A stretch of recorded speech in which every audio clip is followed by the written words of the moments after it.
entertained the Coliseum! Is this not why you're here? Execute!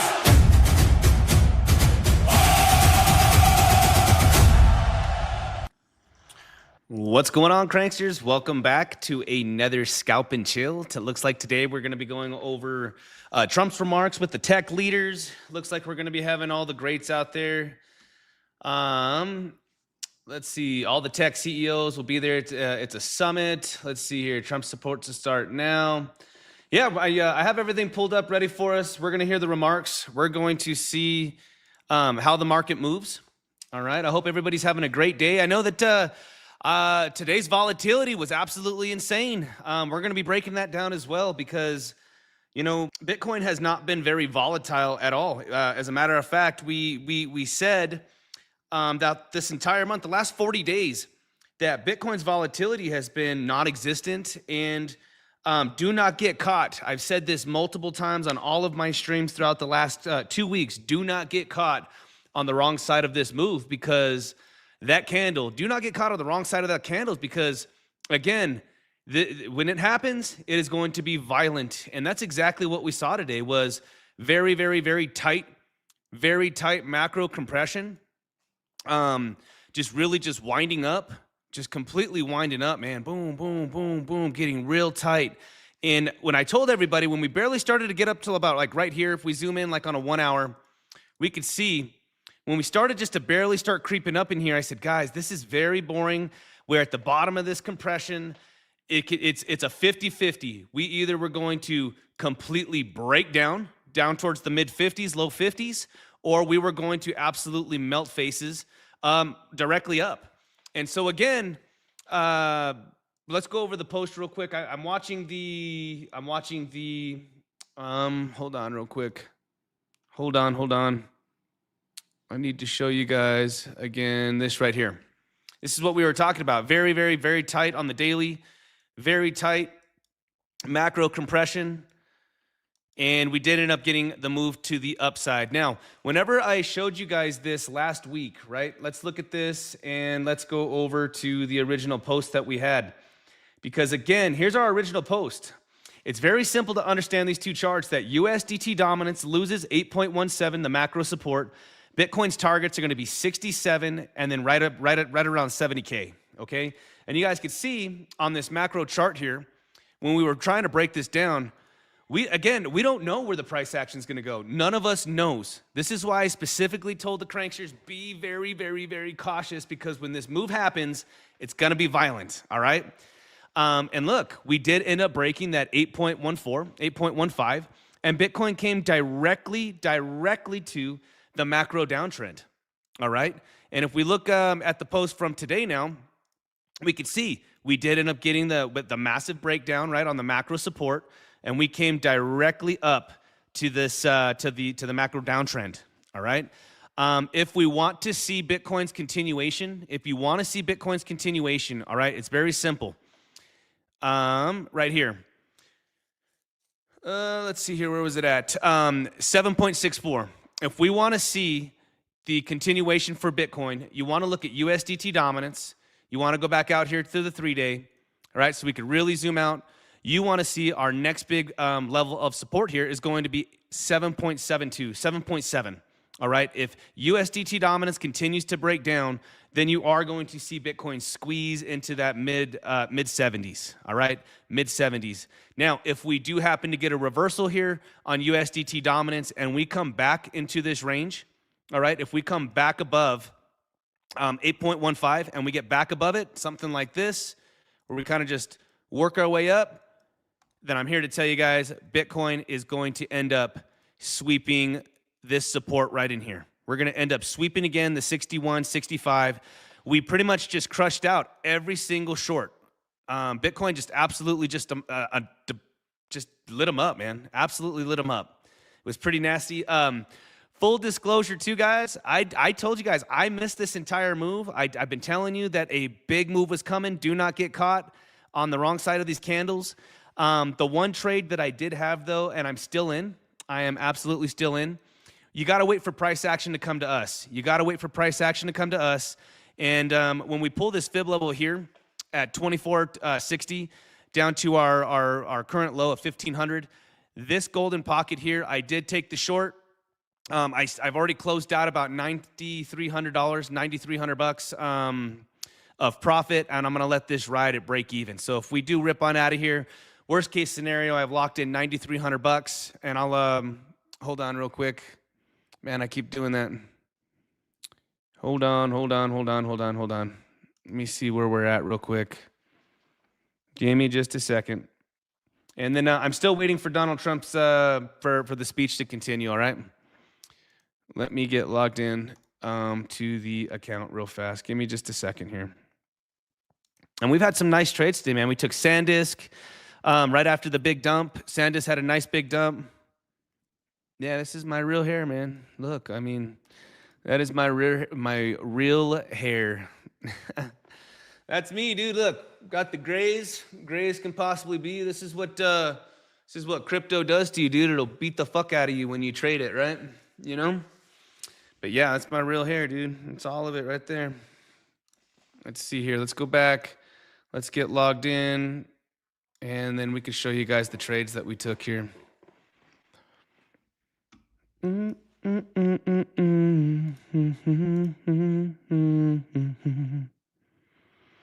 Here we go.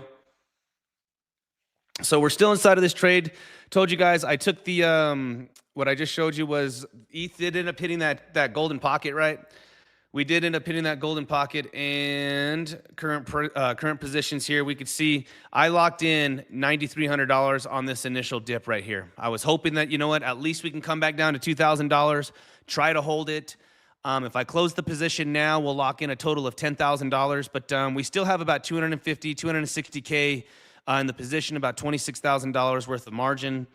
And again, we're up $9,300 of realized profits. So you guys could see here, 9,500 minus 590 minus 7,800 bucks minus $7,000 here. But yeah, we're looking pretty good. We're looking absolutely pretty good. Let's see what happens. Let's see. Does Bitcoin have the juice? Does it not have the juice? We don't fucking know. Nobody knows, man. All we could do is just give the levels and have an idea of what we're gonna do if it's an if-then scenario, if the price action comes to us, right? We did take the SanDisk trades. All right, SanDisk had a nice big dip. This was a very nice dip on SanDisk right in here. We took the trade. We got the initial bounce. That was plus like 1,100 bucks as well. SpaceX also had a nice big dip. We did take that trade as well from this morning. All right, did take that trade as well. I did not catch any of those longs, man. I did not. That fucking move, you guys, was going to be violent. It was going to be violent, and it was going to happen fast, and that's exactly what just happened. And so be cautious right now, too. If everybody's telling you that the bottom is in, you know what? Max pain would absolutely be if we go to Bitcoin. Max pain is that everybody thinks that the bottom is still currently in. I do not think that the bottom is in. It's too early to say. This is not a market structure to where I think that the bottom is in. Every single time we've seen it, we have these violent drawdowns. We go all the way back here, violent drawdowns. This is not a violent drawdown when we came down into $57,000, okay? I'm expecting still somewhere in the low 50s, $49,000 to $51,000. Again, where do I get that number from? If we go over here to the heat map, we could just see point blank where the orders are absolutely getting stacked up on. Let me go ahead and pull up the heat map. Go to a Model 2, look at the 1 month. You guys could see lit up like a fucking Christmas tree. We just smashed all the liquidity right above us. It is lit up at 52, 53, 50K, all the way down to 50K. So I'm not fading it. I'm not saying that the bottom is in. I don't think that the bottom is in.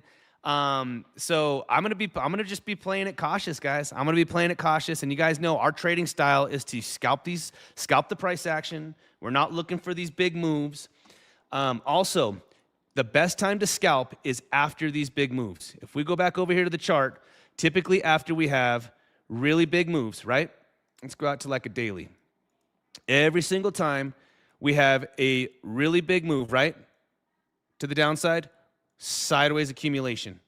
Every single time we have a big move to the downside, just sideways accumulation.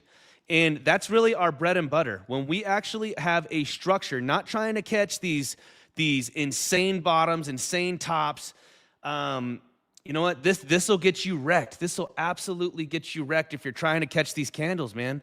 A lot of the times as we keep going, people are going to say, you know what? I want to short it. I want to short it. I want to short it. And that's why this thing just keeps squeezing. It keeps squeezing, you know? Wait till the big move happens. I was happy and blessed that today, if we go to Bitcoin right here, we did not hit the macro golden pocket. And so if I just remove all of this real quick, this is what I'm saying is, if we pull it from here, from this top to this bottom, Bitcoin's next target, just like I gave in the post, if we continue to squeeze, would be right around 73.2, 74.100. All right? But here's the problem. Again, we are still inside of this macro downtrend. We are on the trend line. Just line them the fuck up. Line them up. Line them up. All right? It's real simple. This is still in a macro downtrend. All right? Macro downtrend. Very simple to see it, very simple to understand. I keep preaching it. Simple trading is the best trading. All right? If USDT dominance decides that, you know what, that this thing is going to continue down, and again, I already showed you guys this. I've already broken it down for you. If USDT dominance continues down, whoop, then you're absolutely going to see Bitcoin squeeze to the targets of right around 73, 74. It'll just vacuum suck right back up to it, okay? Very simple. Now, if USDT dominance heads right back up, if this sucker heads right back up, it's real simple, guys. And again, we're not investing, we're not doing any of that. We're pretty much saying here that if Bitcoin just follow the charts, real simple. USDT dominance bounces back up, then Bitcoin is absolutely, I'm here to tell you, I want to see it sweep these lows here, right, at 62, the support that we've been holding right in here, and then I would really like to see it put in our Bitcoin bottom, somewhere right around those low 50s that I'm talking about, just like the heat map is showing us. We just took out all the liquidity to the upside. We took out all the liquidity to the upside, okay? What we want to see now is, do we get the continuation, or two, is Bitcoin, it's time. Based off of 4-year cycle theory, we should be coming into our bottom, all right? Sometime between now and January, I would say. So let's see what ends up happening if we do end up seeing this, okay? Let's also look here at Ethereum. We're still inside of the ETH trade. This was a great trade, guys. Again, great trade. It actually came into the macro golden pocket, all right? Very, very simple to see. It absolutely came. We go from here to this low. We absolutely tapped. Trade is valid. When we come into these macro golden pockets like this, I'm always expecting a rejection, right? Just our initial reaction, and we did get the rejection. We locked in $9,400. We still got about $800 running. Let's see what ends up happening. I'm not going to be losing any money on this trade. All right, I am not going to be losing any money on this trade. As a matter of fact, we will set this stop loss right here, and we'll lose $500. So that way, we guarantee ourselves at least $9 grand, $8,900. We'll guarantee we're not going to lose any money, cranksters. We're going to lock it in. All right, absolutely lock it in. So I'm still waiting for Donald Trump to be speaking. He hasn't spoke yet. I'm waiting for it. I'm still waiting for it. Let's see what happens. Let's see what happens. Maybe we get to be honest with you, what else could happen too is maybe, all right, maybe we might be able to add to the trade. Maybe now that's an idea there because I don't really want to lose any money. Maybe we squeeze up to like 21.30. I get stopped out for 500 and then we'll put the $1 million back into it because originally this was a $1 million trade, right? We had $100,000 of margin at 10x leverage. All right, so it was a $1 million trade. I took 75% out of the trade, 75%. So we got 250K on the books, on the order books. Still rocking right now, guys. Still rocking. So if I do get stopped out, we're going to see, because that if we do get stopped out, let's go back over to the chart and let's really look at this real fast, because what is our 0.65 is going to be 21.28. So let's see, 21.28. Let's see if there's any more confluence around 21.28. No, that would be it. If we really get past 21.28 and we take this out, we can just get vacuum sucked right up to $2,200, man. So we got to be cautious, be careful. We got to be careful, cranksters. Absolutely be cautious right now. This is why, again, I am locking it in. I'm not fucking around, you guys. These candles, they can squeeze the shit out of this thing. We just watched it with Bitcoin. We just watched it with ETH. Now, here's the other thing, too. If you guys want some more simple trading, and yes, this works. Yes, this works, all right? If you were to look at ETH, Solana, and BNB, if you want to scalp those assets, just mimic them to Bitcoin. Absolutely mimic them to Bitcoin. If Bitcoin is going up, BNB is going up. If Bitcoin's coming down, BNB is coming down. Very, very simple. Look, very simple. Bitcoin took a big old ripper, and so did Ethereum. They're candled up. They're super candled up right now. Very, very, very simple strategy. Look, they're candled up. We have identical patterns. This is the radical scalp method that we teach inside of the Coliseum. Real simple. Top assets, Ethereum, Solana, BNB. They will all be candled up identical. Look, we got the exact same wick. We got the same little pump and then dump, little sideways accumulation, little sideways accumulation. Here we go. All right. With that being said, guys, we do have, he's starting right now. Let's take a look. And let's go here. And here we go. Can you guys hear it?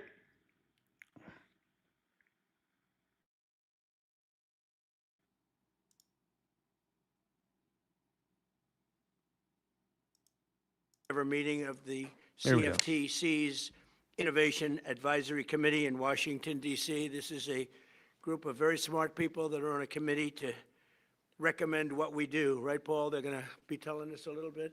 But I think Paul knows maybe more than anybody. He's doing a great job. We're all happy with Paul, I think, right? He's been absolutely fantastic. Crypto markets and the prediction markets and conventional finance to decentralized finance. The people in this room are ensuring that the future of commercial markets is pioneered and perfected right here in the USA. We're fighting a lot of other countries to control these markets and to have these markets and to profit and all the jobs and everything else created. And we're doing well. We're leading in every aspect, including AI, and we're leading by a lot. And we want to keep it that way. I want to thank the chairman of the Commodity Futures Trading Commission, Mike Selick, for his tremendous leadership. And come here. Thank you, Mike. I didn't recognize you from so close. And thanks as well to a very special man, a man that everybody respected for a long time.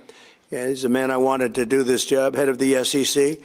Chairman Paul Atkins, who's also doing an outstanding job in everything else he touches. He's doing a lot of things for the country, so I want to thank you very much. Great job. Thank you. Thank you.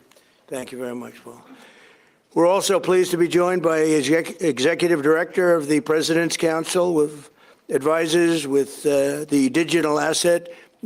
All of the digital assets are all put into one, Patrick Witt, and many other top industry leaders, including Coinbase. Where's Brian? Brian Armstrong, CEO. He's one of the greats. Where is he? Where are you? Oh, you look well. You get much younger. You look good.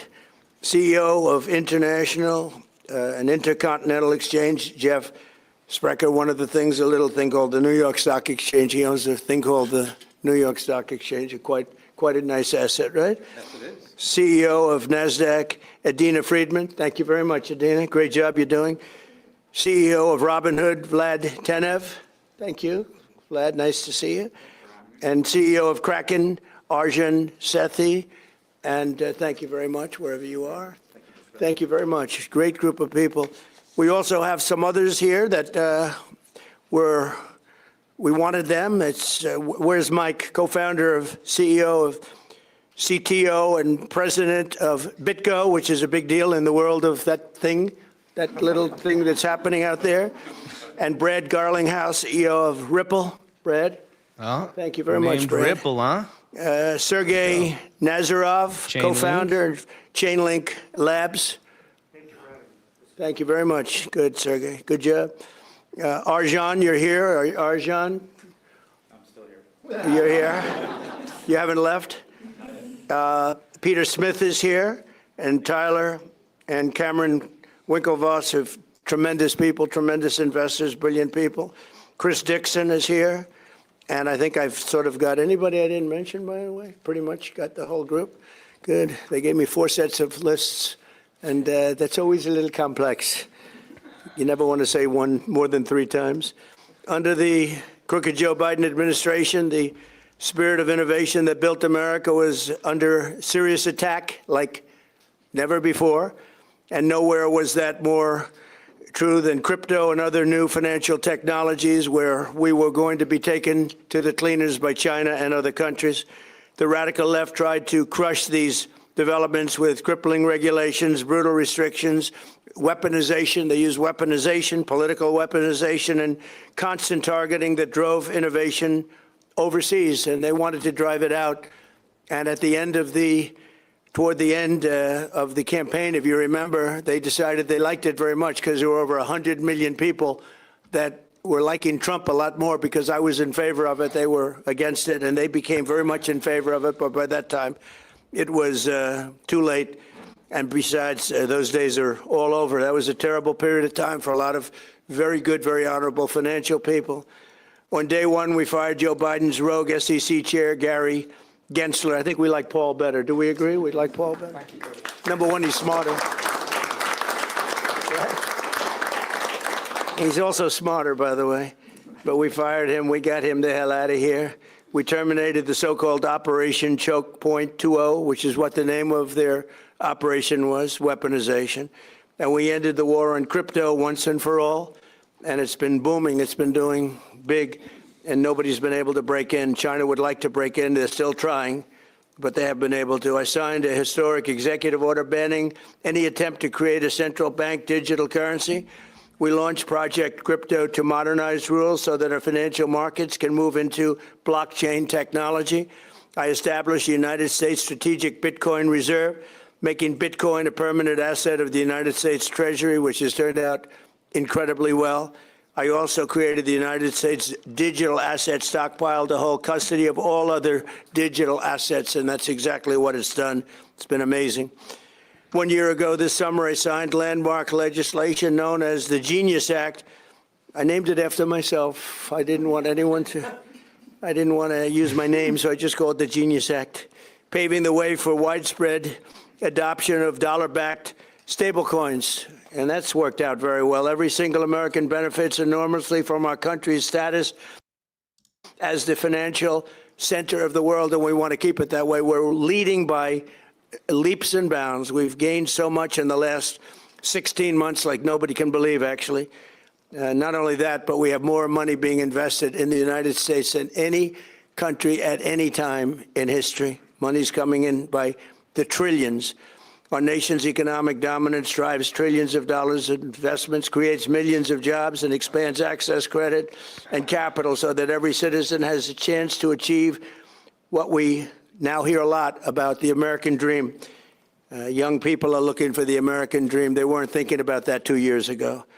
New financial technologies are extending this American dominance into the 21st century, and that's why we're focused on creating a clear regulatory framework for pioneers and builders like the people that are with me here, so that they can do business with confidence on American soil.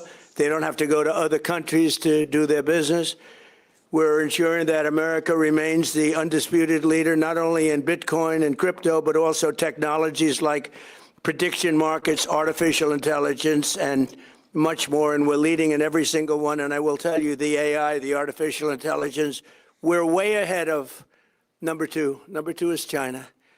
And I never want to underestimate China, but right now we're way ahead. President Xi's coming on September 24th. We look forward to it. We'll probably be talking about AI and a lot of other things. but we're doing tremendously well, largely because of people and some other friends of ours that are on the board, and they'll be here in 2 weeks, I understand. In May, Chairman Selig authorized the first ever true Bitcoin perpetual futures contract on a CFTC registered exchange, first time. I understand that Mike is also working to bring hyperliquid into the United States in a fully compliant and legal fashion. He's working very hard on that. We would really like to see interest rates come down. You know, in the old days with interest rates, many of you are too young to know this, but when we announced good numbers, interest rates would go down. And the theory was because the asset value became so good, it became so prime. But now when we announce good numbers, which we're doing all the time, they keep driving the interest rates up because they're so afraid of inflation. And they shouldn't be. They should allow interest rates to go down. When you announce good numbers, you shouldn't drive them up. They keep thinking that we'll drive them up to stop inflation, because success and growth does not cause inflation. Other things cause inflation. We inherited the #1 inflation ever in the history of our country from Biden, and it lifted prices and everything else, and we're getting them all down. But interest rates should be allowed to fall with the success of our country, not rise because of the success. But we're also on the very beginning of a revolution in fictional and financial. You take a look at some of the SpaceX things is taking that are a being dump. done on a financial Looking basis, at and the financial SpaceX technology as well that's as the potential to create more SanDisk is jobs, holding, but, opportunity, SpaceX is pulling and back as wealth well. for all Americans. And that's what it's doing. It's creating jobs and great wealth. And I think that can't be better seen by the stock market. So we've had 80 in a short period of time, a year and a half. We've had 80 days where the stock market hit all-time highs. I haven't looked today. I don't know. Maybe I shouldn't look. I don't want to look. But I hear it's good. But we've had 80 days, Jeff, where the stock market has hit an all-time high, and nobody's ever seen anything like that. And I think bringing it down to another level, and maybe a higher level from the standpoint of importance. Bitcoin pulling back as well. 401ks have hit record Still highs inside of, we did almost not get stopped 40% out. of the Just time real that quick. I've been. Still holding the position. We still, again, $9,300 locked in. We're still up another 1,100. We came up, stop loss did not get hit. We were going to just lose $500 based off of this. Let's see what happens. Let's get back to Donald Trump. So now we need Congress to take the next step by passing the Clarity Act, a fair version of the Clarity Act, and this landmark structure legislation. It's a very, very powerful structured legislation which will keep us ahead of China, keep us ahead of everyone else. Will open the door to the next wave of innovations and innovators.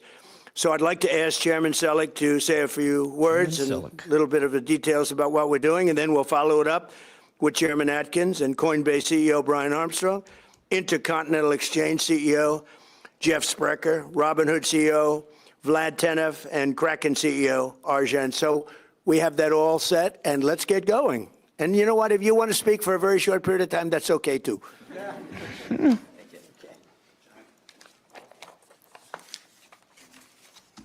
Thank you, Mr. President. It's an honor to be here with you and this exceptional group of business leaders.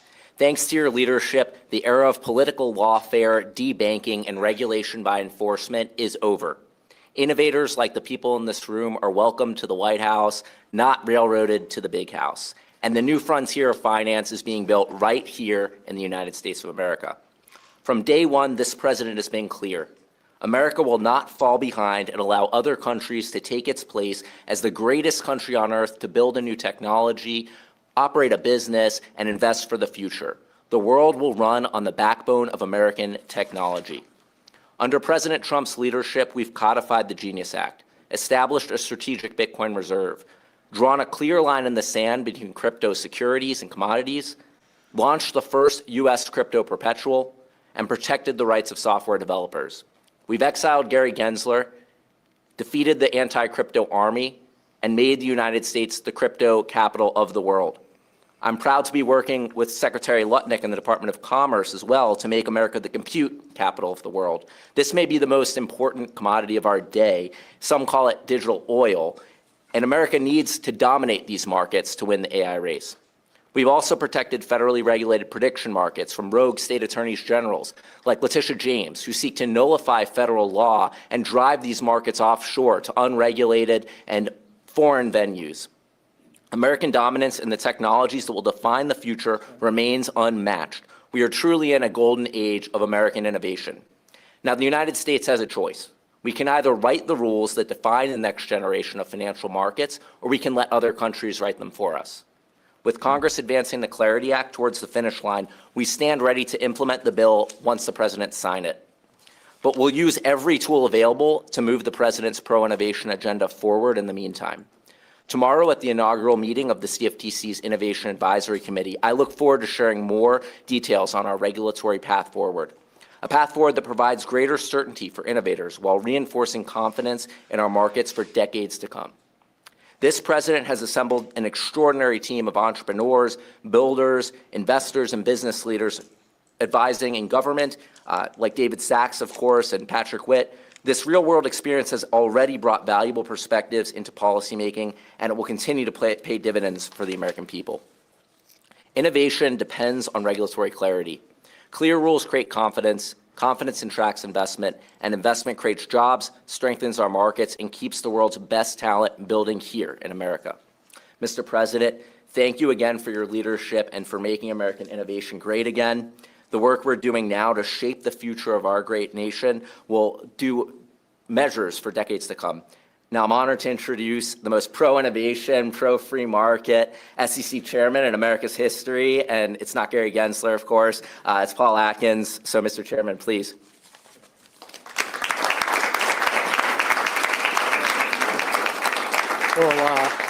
Well, thank you, Mike, and thank you, Mr. President, for having us here today. From day one, you've made our nation's financial dominance and innovation job one. We at the SEC are delivering on your agenda. We're making IPOs great again, to continue on your theme, by cutting red tape that discourages companies from going public. Under your leadership, Mr. President, the IPO market is booming. Since Inauguration Day, 583 companies have gone public, and that's up 75% compared to the final year and a half of the Biden administration. And those companies have raised an impressive $208 billion, and that's nearly 4 times the amount raised during the final year and a half of the previous administration. So that's just not incremental progress. That is a turnaround. You've committed to making the United States the crypto capital of the world. And yesterday, the SEC, I'm proud to say, took another significant step to deliver on that. Our proposal, the crypto assets rule, would provide crypto entrepreneurs like those here in this room and job creators the certainty to raise capital in the United States using digital assets. This action is consonant with our belief that the most important priority is for Congress to send the Clarity Act to your desk for your signature. And the SEC is doing everything we can to support that work. So thank you again, Mr. President, for leading this nation to ensure that we continue to have the strongest markets in the world, to reshore innovation, and to welcome, yes, a whole new generation of investors through the Trump accounts.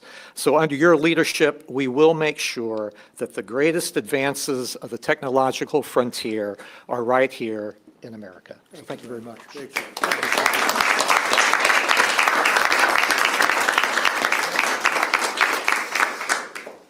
Well, this morning I was thinking back to the 2024 campaign where the president, I think, very astutely recognized there was millions of voters in the United States who felt disenfranchised by the prior administration. And he made a commitment at that time to make America the crypto capital of the world. And within weeks of taking office, delivered on that promise. And it started first with this executive order, which came out ordering the agencies in his administration to take steps in this direction. He shortly thereafter appointed 2 of the most competent and pro-innovation regulators anywhere in the world, Chair Selig and Chair Atkins, and of course fired Gary Gensler. There was that big applause line at the Bitcoin conference, which was powerful. And of course, the Genius Act was another milestone just in the past year, along with the Strategic Bitcoin Reserve, et cetera. And just this week, I have to commend Chair Atkins for publishing this new rule that allows crypto projects to raise capital in the US for the first time. There's clarity on that. And Chair Seelig, we're excited to attend the advisory committee meeting tomorrow to make progress there. So an incredible amount of progress has been made, and I think what's most important next, of course, is this September 15th vote that we have with the Clarity Act. This would make all of the progress that this administration has made durable into the future, so it could survive for decades and decades to come. And make no mistake, there are folks out there who they want to see this legislation not happen, right? Maybe some of the big banks don't want the competition from crypto companies. Other banks are leaning in and have endorsed it, which I think is really powerful. And so if we all come together, I think we can get this bill over the finish line and hopefully get more than 60 votes come September 15th. Thank you. And it's very bipartisan, I would say, so. Very- you could say that. Very much. That is true. A lot of Democrat support. There's hundreds of pages of changes that have come in from Lex Democrat side as Luthor. well. It's a true bipartisan compromise, and yeah, it's a great should be piece of, funny. it's a great work product. So up next, I think, is Jeff Sprecher. Sorry. Thank you. Mr. President, I just wanted to tell you that, that your trade policies of fair trade to bring back jobs and businesses from overseas, your energy dominance policies to fuel the next generation of technology in the United States, your big, beautiful bill that created incentives for investments has led to the records that you're hearing about in our stock markets, the record number of IPOs. And as you know from working with my wife who works on private businesses, there's a record number of business formations in this country right now. So we're here to talk about how to evolve regulation so that we don't impede that progress. But one of the things I can tell you about the New York Stock Exchange is that it was formed at the time of our country. And so it, for 250 years, has been subject to every single financial services regulation that has ever passed in the United States, bar none. And so one of the things that I'm so thankful that you've done is put two really strong chairs in these seats and ask them to go through past legislation, regulation, and figure out what we can get rid of that no longer serves the interests of this country. And for that, I really appreciate that on behalf of the New York Stock Exchange. Thank you very much. Thank you, Mr. President. Jeff. Thank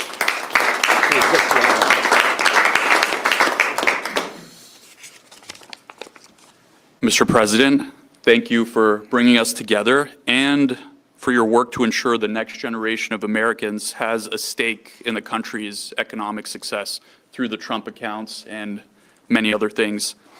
Thank you also to Chair Seelig, Chair Atkins, your administration, for the work underway to strengthen American capital markets and expand opportunity for all Americans. If I had to sum up Robinhood in one word, it would be ownership. Broad ownership is essential to a free, stable, and prosperous society. That belief has shaped pretty much every product we've built, from commission-free investing to 24-hour trading, and now outside the United States to tokenization, which we're using to expand ownership of American assets to people in more than 120 countries. Yet this innovation is reaching investors abroad before investors here back home. And the opportunity goes far beyond public markets. Tokenization will open up markets that have long been out of reach, including private companies. Today, too much economic value is being created before ordinary investors get a chance to participate. Expanding ownership also requires protecting investors. Innovation and investor protection aren't opposing goals. America became the world's capital markets capital by doing both, and the chairs here understand that. American companies are building this technology. American markets are powering it. American assets are also at the center of it. American investors should not be the last to benefit. We look forward to continue to work together to expand ownership, build the next generation of capital markets, and ensure America leads the way. Thank you. Great job. Arjun.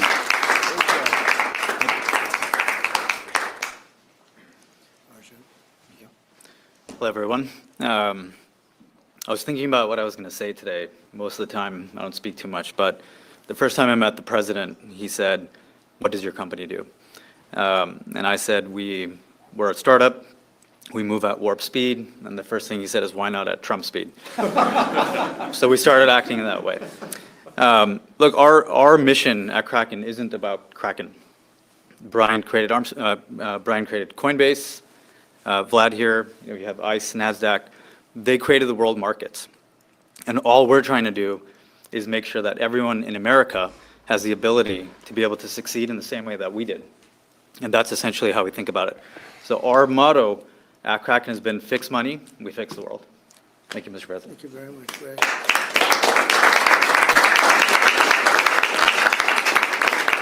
And if you have any questions, or if anybody else of this very distinguished, would somebody like to say something? My male models who happen to be genius, they're brilliant and they look good, right? But anybody, would you like to say something? Go ahead, please. Just want to thank you, Mr. President, for all of your leadership. America should lead in crypto and win in markets like prediction markets. And with your leadership and your administration, you're helping America lead here and become the crypto capital of the world. So thank you very much. I just want to thank you, Mr. President, as well as Chairman Atkins and Chairman Selig for the great work that they're doing.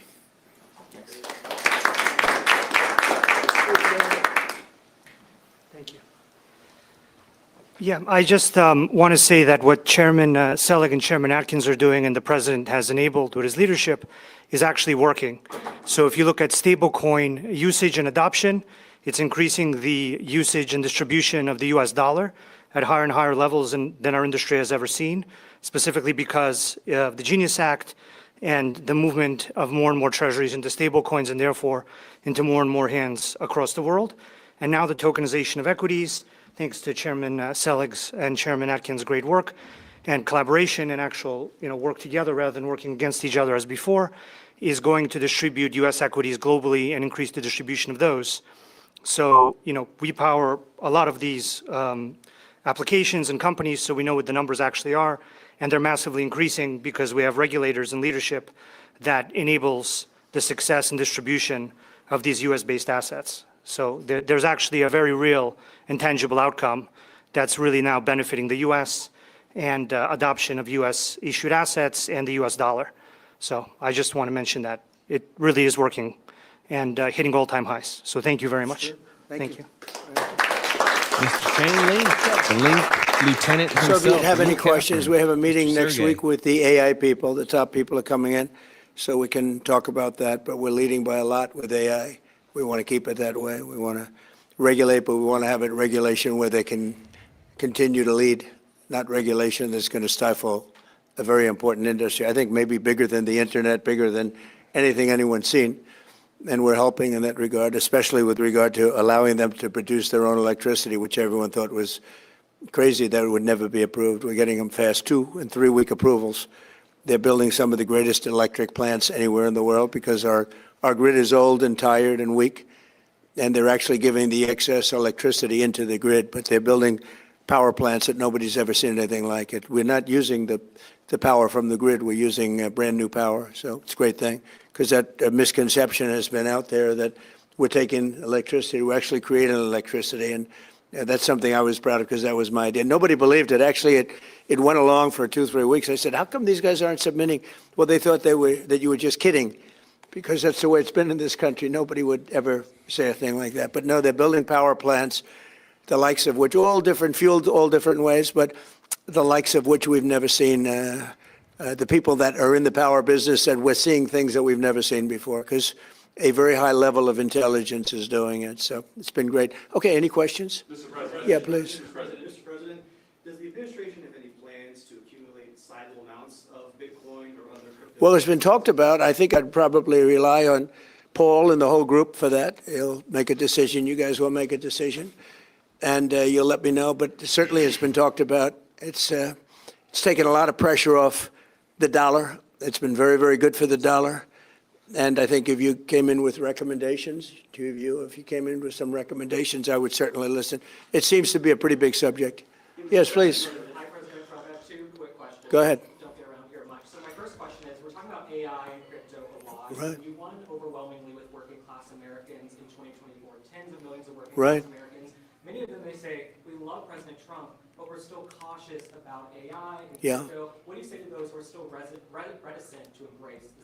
So I think it's a great question, and I think it's going to create a lot of jobs. It's going to create success. It's going to create tremendous innovation medically. I mean, they're coming up with already, amazingly, they came out with something today that I looked at it having to do, I won't go into the details, but having to do with a pretty unstoppable disease, and all of a sudden they're coming up with answers that they never thought were possible and things that they never even would have thought about. So I think it's really creating jobs. And I can tell you one thing, if you look at our construction jobs right now, because we're building more plants, factories, things that really have something to do with the AI, but also car factories, car plants, they're moving into our country. Honda just announced, Toyota just announced, they're moving their operations from Mexico, from Canada, from other places. We, by the way, probably have a deal with Canada. You probably saw that. Very major tariffs were going on to Canada today. We delayed it for 3 days because I think we have a deal with the Prime Minister, and good deal for everybody. So that's good. But the construction jobs are enormous. We're building the biggest plants anywhere in the world. And I can say if I were the mayor of a town or the governor of a state and I had a chance to get a big plant in, an AI plant or a data center, I would absolutely want it because the jobs are enormous and the money paid, the taxes paid are just enormous. And if you don't take it, you're going to be left behind because there are plenty of places that want it. So I would say that maybe it can use a little public relations help.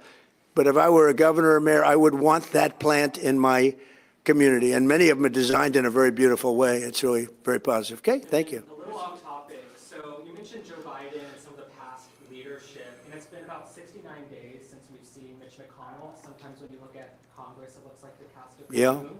But I read a Cindy Adams column in the New York Post recently, and she talked about how we need term limits and someone needs to hold Congress accountable. Maybe you should be the person to do it. Would you support term limits for Congress or some type of cognitive testing? Because maybe if we had that the last 4 years, Yeah. we wouldn't have ended up in some of these messes. So term limits are very popular with the public. I've seen it both ways. I've seen where people go in and they get termed out and they're very talented and they're at the height of their career, politicians. And you end up with total rookies in there, nothing gets done. And I've seen it the other way where people are there too long. We see that all the time. I see both. I always like to say that a term limit is an election. The public's pretty smart. You see that last night. We had some great success last night. The Republican Party had tremendous success last night. But I like to say that term limits should be elections. But I'm okay with term limits. Remember, the people that have to pass term limits are the people that are going to be voting on them to get out of office. So it's a little bit tough. That's not the easiest vote to get, is it, huh? But I'm okay with it one way or the other. I do think elections really term people out. Mr. President, I want to ask you about Canada, but first, the Treasury Secretary says that we could see the most impactful sanctions on Iran this week. When will they come, and what else could be sanctioned on Iran? Well, we have things that we could sanction. We have very draconian sanctions, and we'll see what happens. Right now, the strait is open. A lot of boats are coming through. People aren't reporting that, and that may slow down a little bit at some point, but right now, a lot of boats are coming through. The naval blockade has been extremely effective. Zero, literally while it's up, and it's been for quite a while, except for a couple of little pauses where we opened it purposely with a deal. But the deal didn't terminate, the deal didn't turn out to be what they said, when they tell us one thing and they do another. But the blockade has been 100% successful. No boats have gotten into Iran, but they are getting in for other places. But we'll see. We're going to see what happens. It'll either be extremely good and oil prices are going to drop like a rock, or we'll continue to do exactly what we're doing. They were talking about $350 a barrel, and it's today 84, 85. And we are getting a lot of oil out. But the other thing that's happened is people have found other alternatives, which they never thought about. Texas, Alaska, Louisiana, and other places. In addition, a lot of pipelines, record numbers of pipelines are being built. So I think the Hormuz Strait's not going to be quite as important as it was in the past. Now, on Canada, if I could ask you, you said that there's a deal, an agreement in place. Are you willing to lower tariffs on steel and aluminum? Well, we're looking at that. Yeah. Well, we're getting zero for our farmers. Farmers have been hurt very badly by Canada, and they won't be paying any tariffs anymore. And we may bring some of the tariffs down to a level where other countries are, because Canada was paying a higher tariff. Canada was paying us a higher tariff. So we are look, we have a very nice relationship with leadership right now, and we'll see. But we did a 3-day pause. It was supposed to be a 50% straight across the board tariff that was going into effect at 7 o'clock this morning. And I delayed it at the request of Canada for 3 days so we can iron out the details. But it's going to be a wonderful deal, hopefully a wonderful deal for everybody. Yeah. Mr. President, earlier today you said North Korea has something like 57 nuclear weapons. They've been expanding their nuclear program. Is your goal in trying to re-engage with Chairman Kim still denuclearization? And what makes you think you could be successful now when you weren't? Well, I don't want to talk about that, but I do have a good relationship with Kim Jong-un, as you know, you've seen.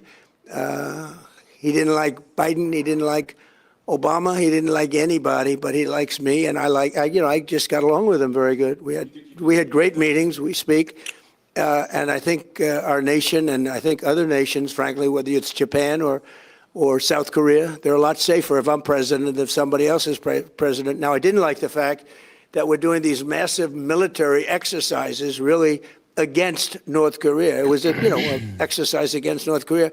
When I'm friendly with him, when we have, I don't see anything happening for certainly 2.5 years. It's not going to happen with me, but I don't see anything happening. And I was not happy when South Korea said, no, they're not interested in helping us with the Hormuz Strait, and yet they get 60% of their oil from the Hormuz Strait. I said, would you like to help us? He said, no, thank you. I said, that's nice, please, thank you. He made us a lot of money. I didn't like that. So I felt that to do we were doing a massive war exercise. I thought that was very insulting to somebody that, frankly, has been, during my term at least, very well behaved. Yeah. On the bond market, is the administration done enough to stabilize the bond market after years? Well, I think it is, but I mean, it's very sad.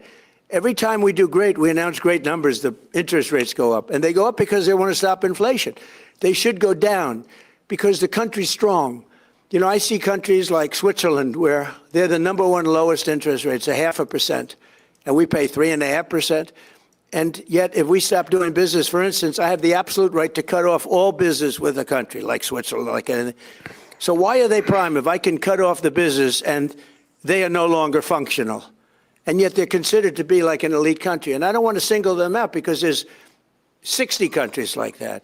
They live off the United States. So why are we paying higher interest rates than them? You know, in the old days, we used to pay the lowest interest rate, no matter how we were doing, because we sort of generate for the whole world. And I want to see it where interest rate, and I have to tell you, we have a wonderful chairman. I think he's doing a great job. The problem is he has a board, and it's a political board. People put in by Obama, Biden, and me. And there are quite a few members still left, as you understand. And so they vote to raise interest rates. I don't know if they're doing it because they think they're doing a good thing or because they like the politics of it. But my point is, years ago, 25 years ago, when the country announced good numbers, interest rates went down because we had a stronger country. Now when we announce good numbers, the better they are, the worse it is for interest rates.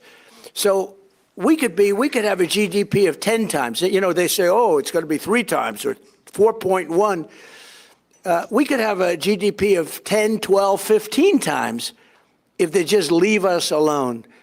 Let the rates go down. We should pay the lowest interest rates. You know, every point of interest is $600 billion. Think of that. Every point of interest is $600 billion. 2 points means we make a fortune.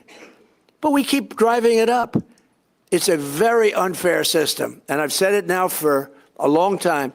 When our country does well, interest rates should go down. I mean, every time I hear our country's doing well, I say, oh, it's too bad, because they lift up interest rates. They should drop interest rates because it means we have a strong country. And it's all based on credit, meaning good credit. And we have the best credit. And we'd pay off the debt very easily, very quickly. But if somebody's paying a 0.5 point, we should be paying a 0.5 point, not somebody else. Right now, I think it's Switzerland has the lowest. Again, and I don't want to single them out, but if you take our business away from Switzerland, they have problems. So why are they paying a 0.5 point and we're paying much more than that? Does that make sense to anybody? I mean, it seems pretty simple to me, but it's a killer. You know, I almost like to hear bad numbers. I'm saying, I hope we have bad numbers today. Interest rates, we're going to. It doesn't make sense. When our business is good, we should lower interest rates. And then you want to build America, you're going to see a building like you've never seen. We're doing great, even despite the fact of what's happening with interest rates. Should Americans be concerned about this volatility in the bond market? No, I don't think so, because like I said, our country is doing so well despite interest rates. We have interest rates that are artificial. They're actually artificially high. They raise them for no reason. And you can't go out to the market when you have a Fed that's raising interest. You can't say, oh, I want to pay 3 points less than what the Fed says you're supposed to be paying. So, no, I don't think so at all. I think we have a very powerful country, and we're powering through these ridiculous interest rates. They're ridiculous. Look, when our country is strong, interest rates should go down. When our country is weak, frankly, they should go up. But this country is strong. There's never been in history the kind of money coming into a country as we have right now. Trillions and trillions of dollars are being invested in plants, factories, everything. Everything you can think of. We're the hottest country in the world. We are by far, and I said it 100 times, the king of Saudi Arabia, many, many people, they said 2 years ago, 3 years ago, your country was dead. Now you have the hottest country in the world. That's what we have. We have the hottest country in the world, and these people are helping us a lot. Thank you very much, everybody. Come on to the Oval Office. We're going to take them into the Oval Office. We're going to show them a real office, okay? Their offices are nice, but this is nice. All right, well, there you go, guys. We have the crypto elites right there, all together. You know, crypto elites, Robinhood, Gemini. You know, you had Brad Garlinghouse, you had Ripple, you had Chainlink. You know, overall, it sounded pretty good. I mean, but yeah, big nothing burger. I mean, it's cool that they're doing this on a day that I just wrote a tweet here. Where did it go? Today was one of the, second largest events next to 10/10 in liquidations. You know, I think it was like $1.2 billion or $1.2 billion in total liquidations, man, on this big move. It squeezed hard. It absolutely squeezed hard. We're not stopped out yet. We're still inside of the Ethereum. We are still inside of the Ethereum long, or I'm sorry, the Ethereum short. You know, it's still holding right now. I think I might add to this thing. If we squeeze a little bit higher, I don't want to get much past 21.31. So let's see how this trade ends up playing out. I was watching SpaceX.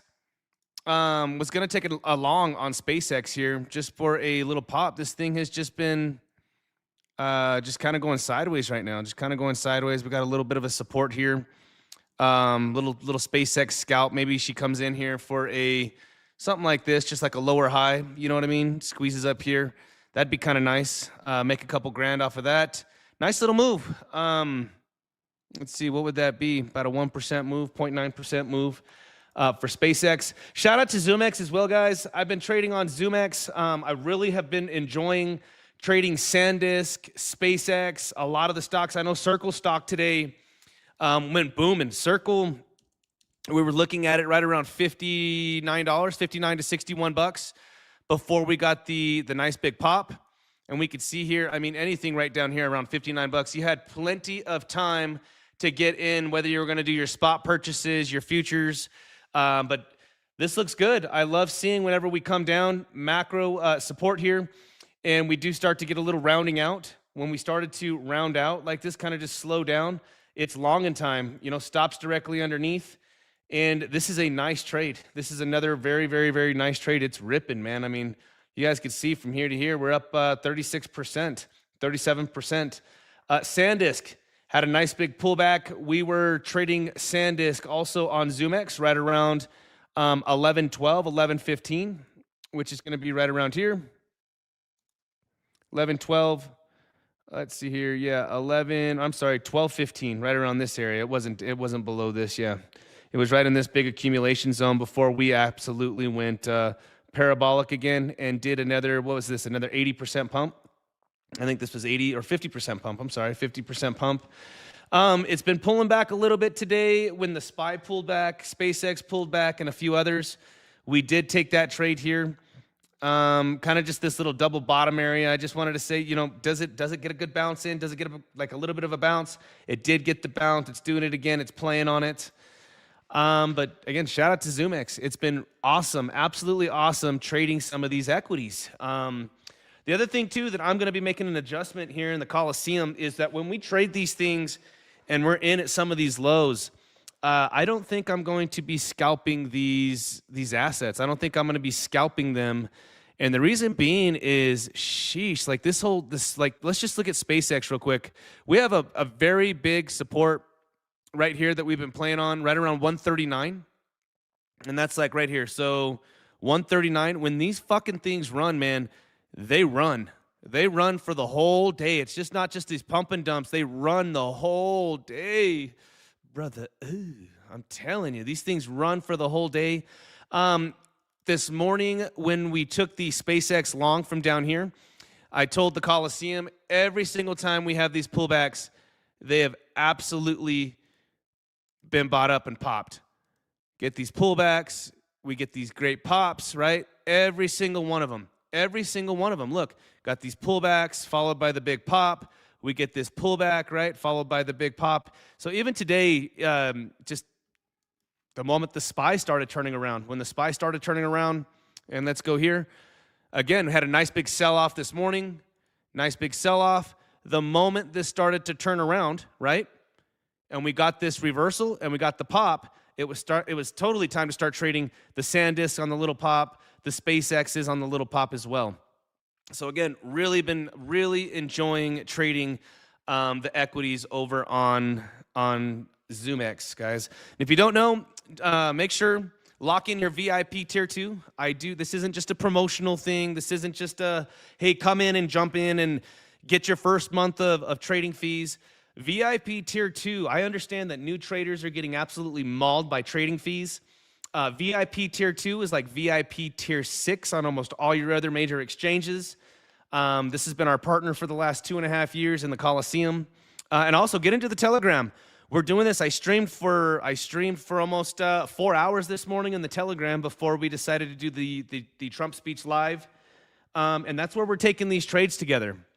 We're taking these trades together on the SanDisk, on the SpaceX, the Bitcoin, the Ethereum short that we knocked out of the park. Let's check on that trade real quick here. The Ethereum short is still in play. As you guys can see, the golden pocket is absolutely being held. It is being respected. The trade is valid. And that's the thing. I missed the entire Bitcoin pump. I specifically was telling everybody on the Wolf channel in the Coliseum that when Bitcoin gets in such a tight macro compression, when we have such a tight macro compression like this, that the move is absolutely coming. The move is absolutely coming. And you guys can see here, just putting in these higher lows, getting really, really, really, really tight. Macro compression here. Boom, boom, boom, boom, boom. Macro compression, especially when we came up here. This is the point where I specifically told the Coliseum right in this area right here. I said, guys, this is what we call mid chop chop. This is putting in a lower high, right? A lower high. And this is where a lot of traders get caught. I was telling the world, be very, very, very cautious, because when we come up into this, and you guys can see resistance, a lot of people were short right here. I told the Coliseum, I am not long, I am not short, absolutely not. We're coming in with the tight compression. This move is going to be violent, and look what ended up happening. I totally missed this entire candle. Super glad I did, because you know what? I would have been inside of the short based off of how I trade. Again, short, would have got short right here, did not do it. What did we do? I was looking for the direction to see where could Bitcoin go to. I gave out the levels on USDT dominance, and I said, you know what? If we squeeze, it's probably going to be at 70,300. And really, our next level is going to end up being right around $73,000 if we are going to continue. Now, because we did not hit a macro golden pocket, I did not short Bitcoin. I was looking for other assets. This is why we did end up taking the Ethereum trade. But again, when we look at Bitcoin and we go out to the 3-day, you could see we are at we're absolutely at the macro downtrend right here. If this is going to be our top, it is too early to tell. If this is going to be our bottom, it is too early to tell. And again, guys, this is day trading. I know I go into a lot of these spaces with these macro guys. You know, I go into these spaces with these macro guys, and, you know, because we are trading, we're finding our levels, we're being patient, we're waiting for price action to come to us, and then all we're looking for our scalps is the reaction. And everybody knows that we trade on a 1 hour time frame, 20-minute time frame. We execute trades on the 1 to 5 minute time frames as we start zeroing in on these macro levels, right? On these macro levels, whether it is on the daily. This is a big level for Bitcoin, guys. Everybody just got liquidated, all right? Everybody that's trying to, why do you think it squeezes so hard? Everybody that was short, okay? Everybody that was short from here at this $67,000 just got blown out of the water. On top of that, everybody that was short thinking that this right here, right? We go to the 1 hour. We could see everybody that was short right up in here on this little local downtrend, right? We have the macro downtrend, which was 67, or 65 right up in here, 66.8, just putting in lower highs. Everybody just got blown completely out of the water. Now, it's good to see that Bitcoin got some volatility. I know that there's some fuckers out there, man, that just are all excited about their 9% pump.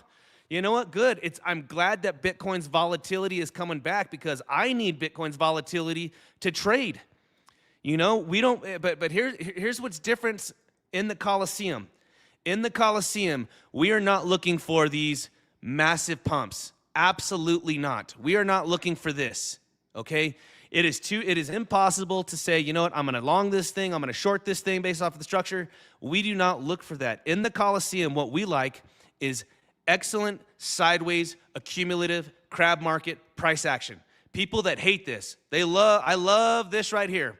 Very simple. Simple trading is the best trading. You can see when we have sideways accumulation, very easy to understand. When we have sideways accumulation as well, okay? This is excellent price action. Why do we say that? Because we have defined entries. We have very defined entries. We can see here that this is resistance. We know if we're going to be putting in a lower high, resistance. We could see here, where's support? Here. We could see where's support? Here, right? Very easy price action. This is our bread and butter for scalping. We are looking for higher probability for our trades. We're not looking for fucking guesswork. This is going to, I'm sure there's a lot of people that just got wrecked today. Absolutely just got wrecked today. And you know, this is why I was preaching, do not get caught on the wrong side of these candles. If you caught this big, massive move, awesome. If you decided to buy Bitcoin and accumulate in the low 60s and it's your spot bag, enjoy your 8% today. Hell yeah, I'm enjoying my spot bag. You know, cool. I bought Bitcoin in the low 60s. I bought Bitcoin at 69,000. That was my last big purchase.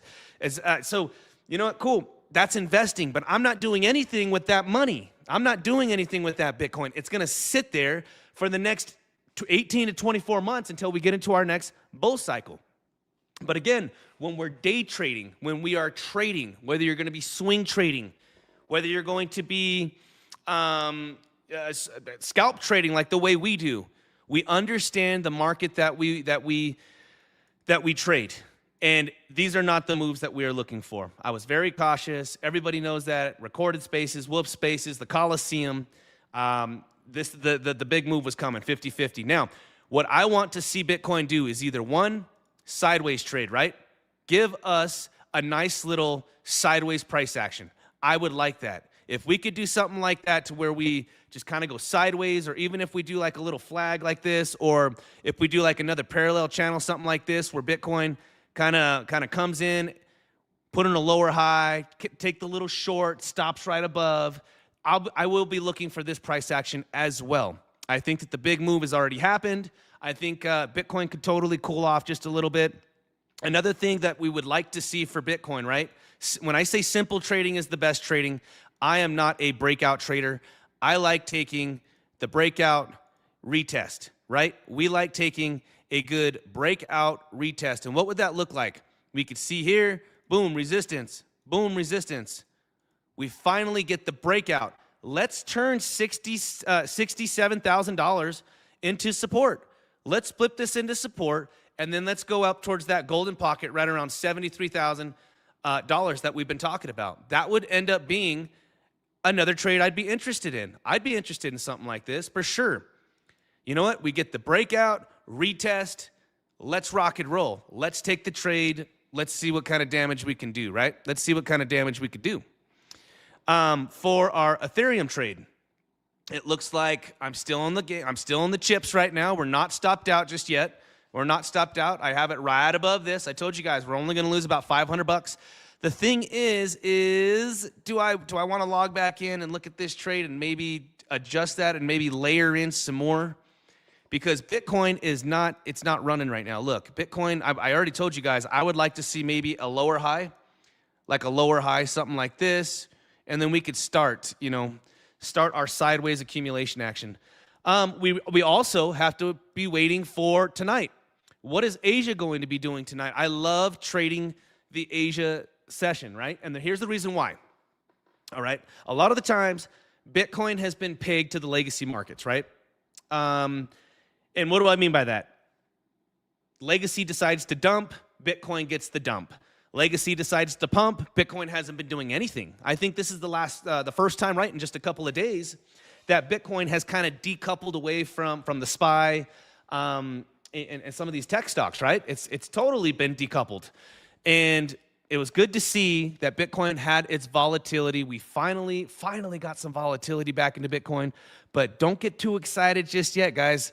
You know what? Max Pain would end up looking something like this. Max Pain would be, and we already see it. I already see the bull posting. These dudes are bull posting like it's crazy. It's crazy, man. They got a little rich mahogany off of an 8% pump. You know? Everybody's saying, I called it moment, the bottom is in. The bottom is absolutely in. You know what? Everybody was saying the same thing right back here. Everybody was saying it right here. Oh my God, we'll never go back into the 70s. Look, the bottom is in. The bottom is totally in. They ended up pumping up to 100K, right? Almost $97,000. And then this thing absolutely ended up rolling over. Oh, 60K, the bottom is in. The bottom is in. 60K was it. Oh, this is it. This is it. And we ended up rolling over. All right, guys. So I don't think that the bottom is in. That is just my opinion. I have a good little bet with a good friend on the spaces, and we'll find out. We're about to find out if the bottom is in. We're about to find out, is Bitcoin going to get rejected on this macro trend line?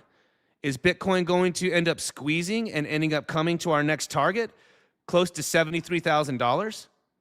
Is Bitcoin on the macro level here, if we do decide to break 60, our macro target as of right now is going to be in the mid-50s, right? We have our macro target, and it's going to be right here, right around 54 to 57. This is a very, very, very macro golden pocket. We pull it from 15.5 all the way up here towards $126,000, our all-time high. Yeah, I think that absolutely that we could come right in here. My target, you guys, just like I showed you on the liquidation heat map, is right here, right between $49,000 and $51,000. I do think that that's where we're going to be looking for. That's what I'm looking for. It's too early to tell. Let's get back to our Max Pain scenario, because Max Pain right now, right, would be if people thought today, you're going to start seeing these charts, and be prepared. You're going to start seeing these charts. If Bitcoin comes to $73,000, right, out of this macro compression right in here, and we break out to 73 and we hold 67 to 70K, they are going to be saying that Bitcoin is broken out. Max Pain would literally be coming up here towards $83,000, and then we absolutely fucking take out these lows, man, down towards 50K. Absolutely. This would be Max Pain, brother. I'm telling you, I can see it now. We don't know what is going to happen, but I can tell you right now that the Max Pain scenario would be if all these fuckers got their boner, right, off of an 8% pump. Wait till Bitcoin does a 36% pump, right? Does something wicked. Does something like that, and we get ourselves a nice big pump, right? Just like this. We get ourselves a nice big pump, 18,000, boom, 34%. We go up to 20, we go from 18,000 to 26K, and woo! I'm telling you, I don't know if this is going to happen. I don't really care. I'm going to be buying Bitcoin in the mid-50s. I'm going to be buying Bitcoin again after probably October, November.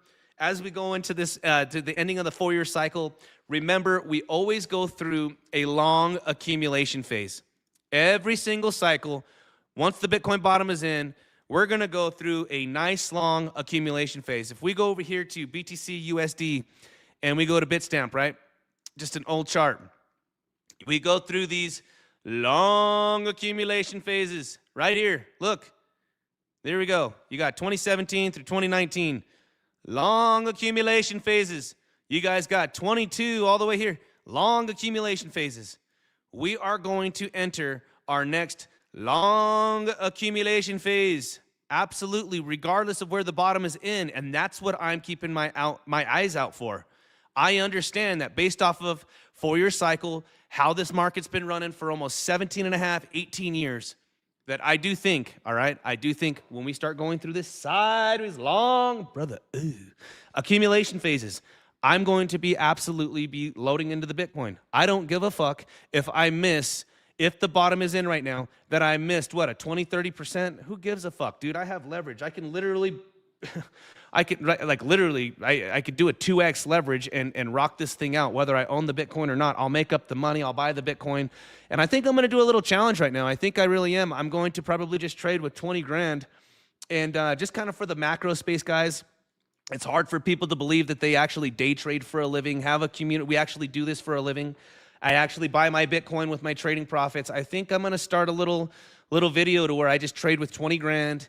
I'll take my daily profits and I'll just buy Bitcoin regardless of where the price is at and see how much Bitcoin we can end up for the rest of the year. Why not? I think that's a fun little challenge, right?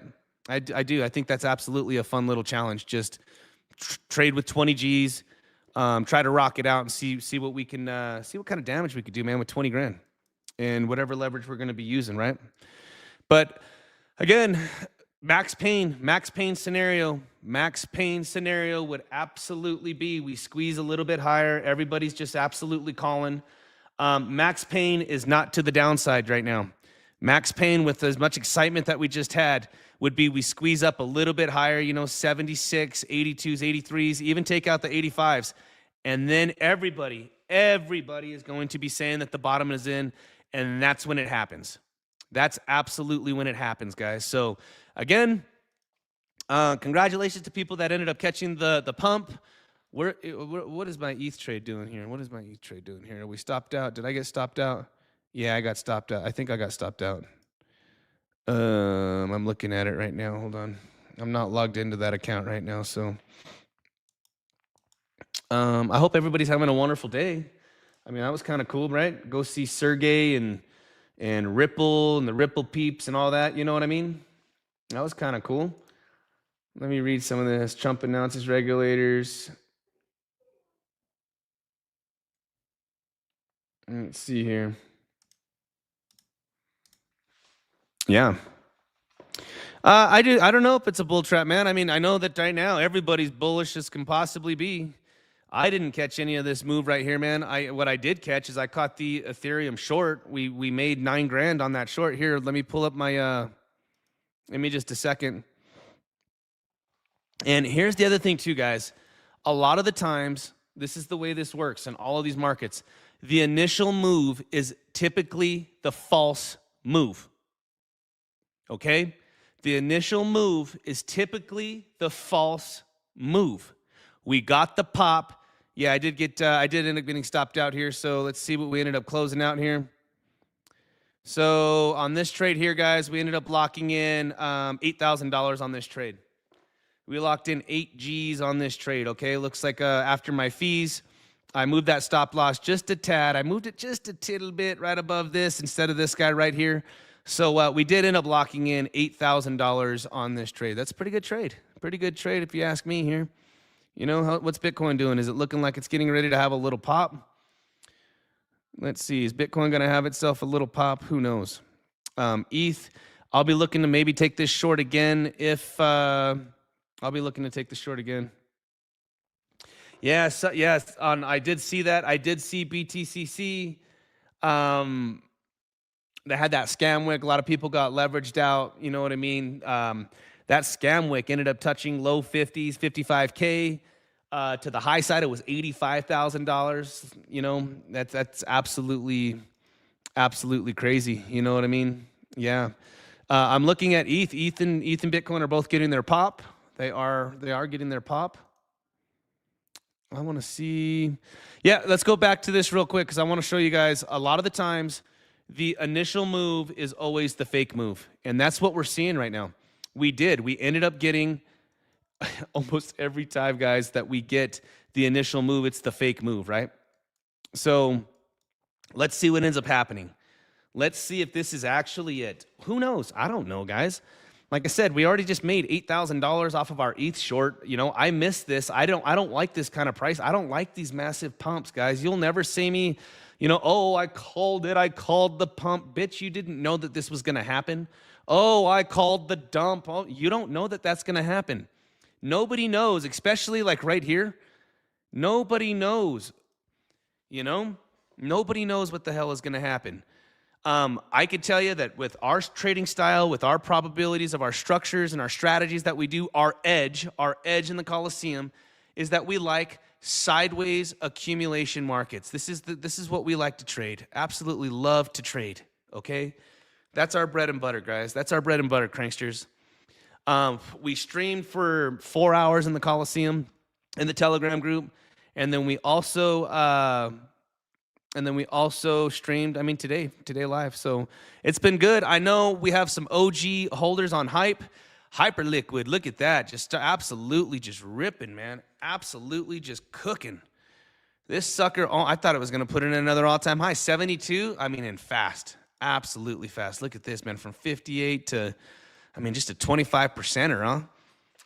Sick. Absolutely sick. So that was a good one. It was a good one. It was a good one. What else can we look at, guys? What do we got here? Bitcoin's getting a little bit of a pump. I'm still looking at SanDisk. I do like trading. I do like trading SanDisk, guys. This has been just an absolute gem. I like trading SpaceX as well. All right, I do like trading SpaceX as well. It's been really nice. Finally, XRP, huh? Good old XRP. Coiling up, boy, just coiling up. Look at this, just coiling up. Remember, we were literally saying that it's boring and it's a stable coin until it's not. It's known for doing these 4 or 5 cent moves. Look at this sucker, man. Right from $1 right up to $1, what? $1.07.5 to 107, 107.5. Good move. Right on, man. Let's see if any of this sticks. Let's see if any of this sticks with Bitcoin, because again, it's also notorious. Right after we get that move, it dumps. It dumps. All right, it dumps every single time. So let's see what ends up happening with this. It's obviously going to be determining with Bitcoin. If Bitcoin turns around and gets its dump again, all of these altcoins are also going to be taking an absolute dump, guys. All right. I think I'm going to just relax and enjoy the rest of the day. I will be live tonight for a Scalp N CHill. I hope to see all of you guys there. Make sure to get into the Telegram and to the Coliseum. I love every single one of you guys. Be safe out there. Lock it in. Simple trading is the best trading. If you guys were in trades today, lock it in. Make sure to reward yourself. Make sure to lock in those profits, okay? With that being said, guys, absolutely have a wonderful day. Who are we? Pranksters! Where are we? The Coliseum! What do we do? Execute!